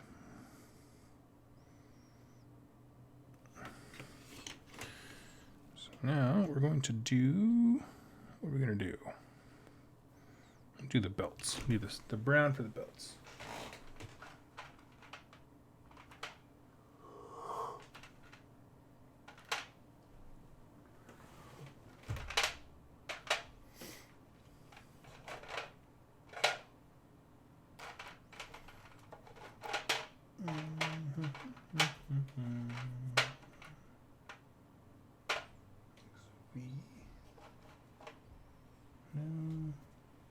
Give me 1 second. I'm just looking for a paint.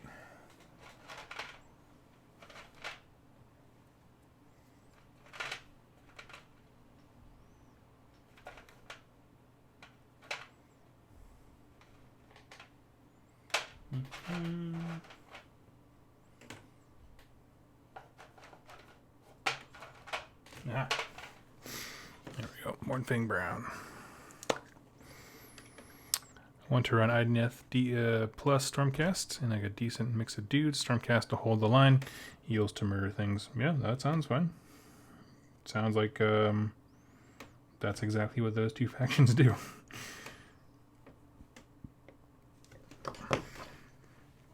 I don't really know enough about Deepkin to help with that, but it sounds like a great starting game plan for sure.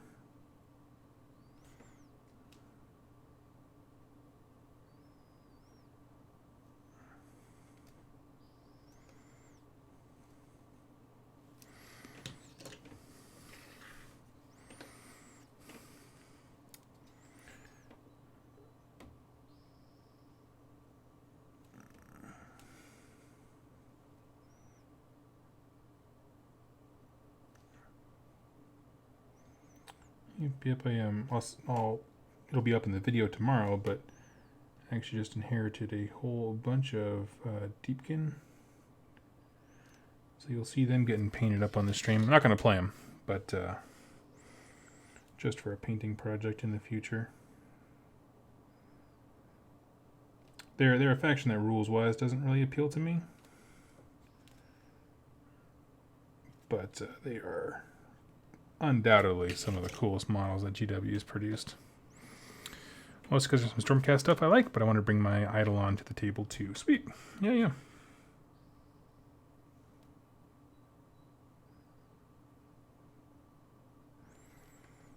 That is as good a reason as any to take anything.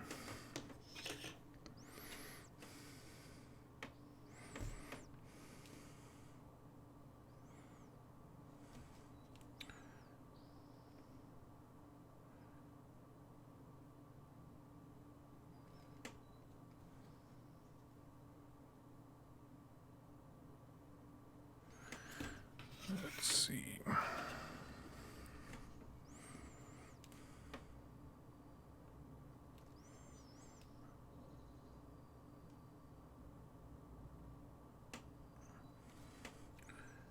We are breezing through these. You know, all the Stormcast stuff I don't have built. I put into this big tub and I threw it in my closet. And the reason I did that is because if I see too many unbuilt and unpainted models sitting around, I tend to get kind of overwhelmed. It kind of helps kind of keep my painting motivation up to not feel like I'm being buried in too much work. But then sometimes I forget what I have inside the box. And that's actually been the case now where it's like, I've been thinking about like, man, how do I fill up points? Because, you know, it helps sometimes to have an army get painted faster if you fill them up. That's why I painted the Prime. He's not great in the game, but he fills up points fast. Well, then I remembered, I actually at some point completely forgot that I have all the endless spells. And so I think once the sacrosanct stuff that I have is done, I will go paint me some endless spells just to kind of give me something else to spend points on, but also because the Stormcast comment is baller. And I want to do that.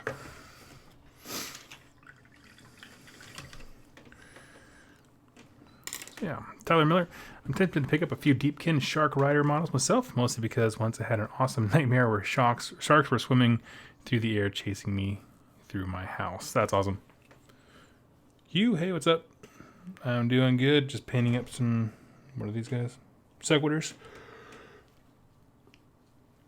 Tide's ability seems overrated to me. Turn 3 fight first is nice, but it seems like they're kind of win more or lost already. It depends. If you go eel heavy and you do like the super tournament, whatever list that people do, you probably already know how the game's going to turn out by turn 3. You're probably right.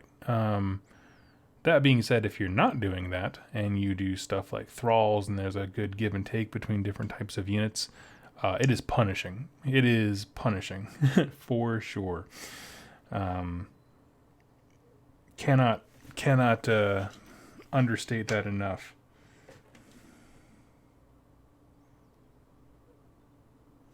It's only with the super fast blitz list that you've determined who's going to win or lose already, but your opponent can go... Oh man, I just knocked over my entire brush thing. That's okay. Your opponent can go from like tiny bit of hope to having all that crushed and quelled pretty quickly.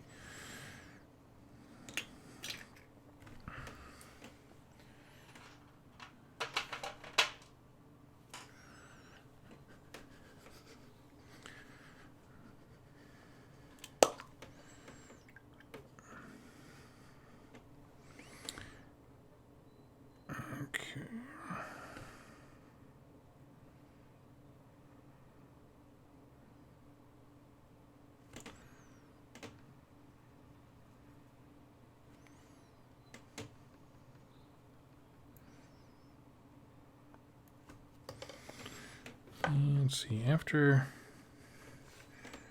I throw down some Screamer Pink here, I'm probably going to hop off and go make some dinner for myself. Yeah.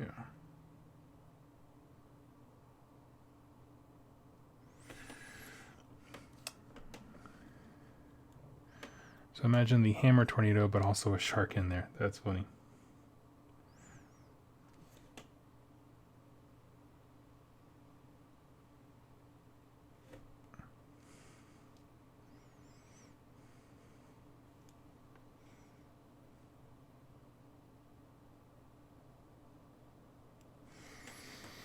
Okay.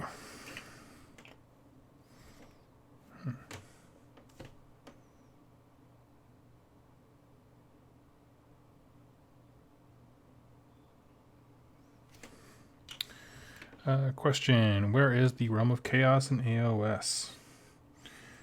Doesn't really have a firm place. It's not something, it's like, I mean, I guess it kind of functions technically like another realm, but it doesn't show up on any of the big maps and stuff like that.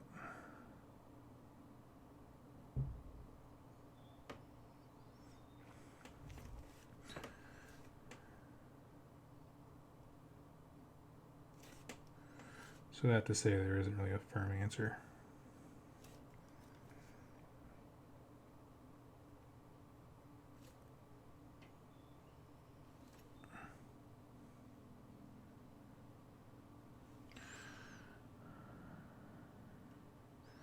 I want to be that guy with an unfun army. Oh, unfunny army.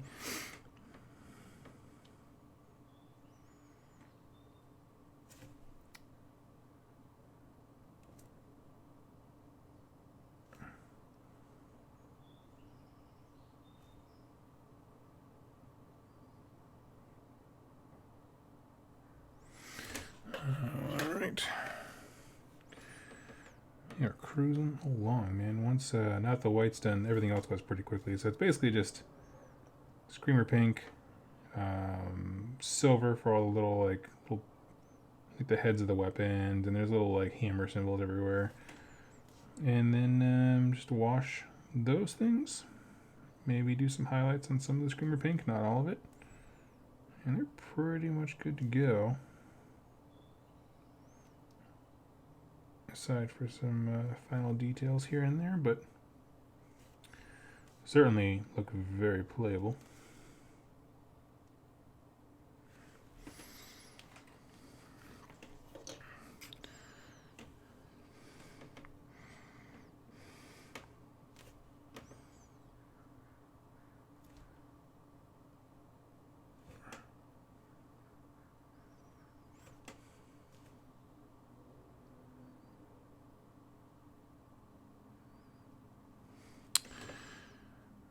Let's see. Yeah, as far as the Realm of Chaos things goes, so it's sort of like a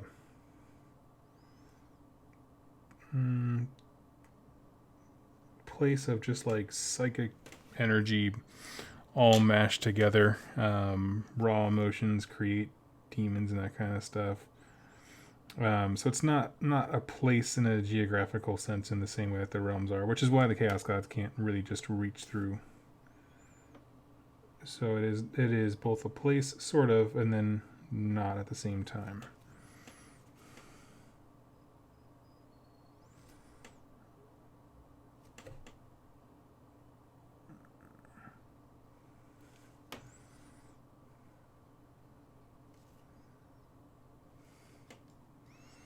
Painting a Killian King. Awesome, George Shaw.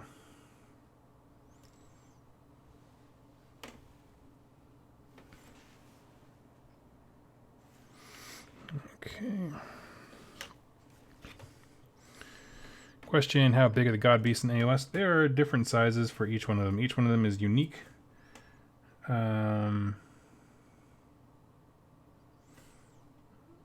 So, like, they're different creatures. One of them was a giant dragon. They bound together and coiled it up so it looked like a second sun. One of them was a big giant who was sleeping. That he was definitely continent-sized because I think it was his feet formed a mountain range. So he was just colossal in that size. What else? But then, I mean, I feel like there was a story where there was one where I was like, oh, that's really small, but I can't recall exactly where I read it. So they are plot dependent sized, however big they need to be. I don't think it's always necessary, like the term God Beast is necessarily in reference to their size always.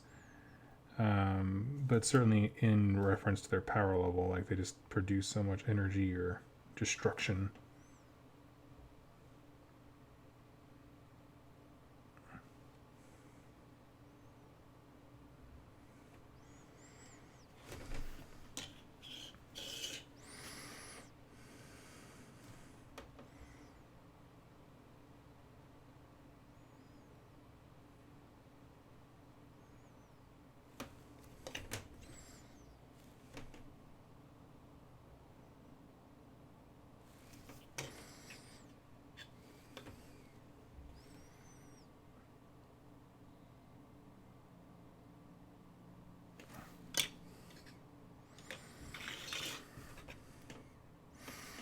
Okay.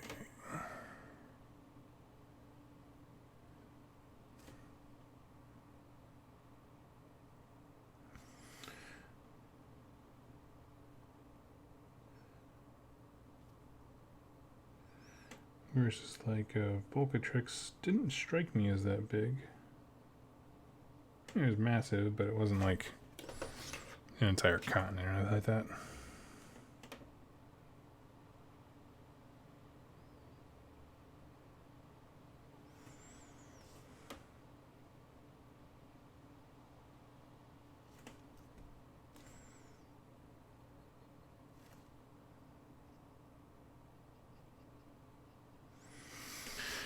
Let's see. The chat. Nope. Okay.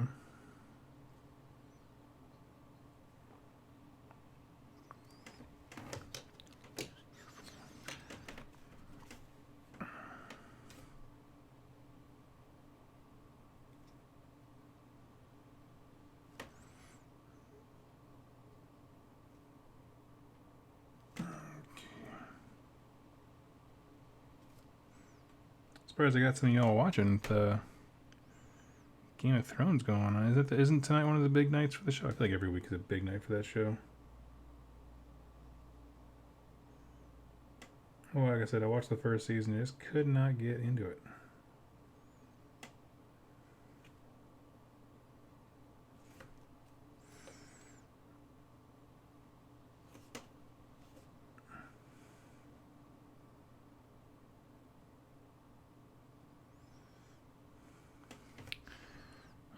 Okay.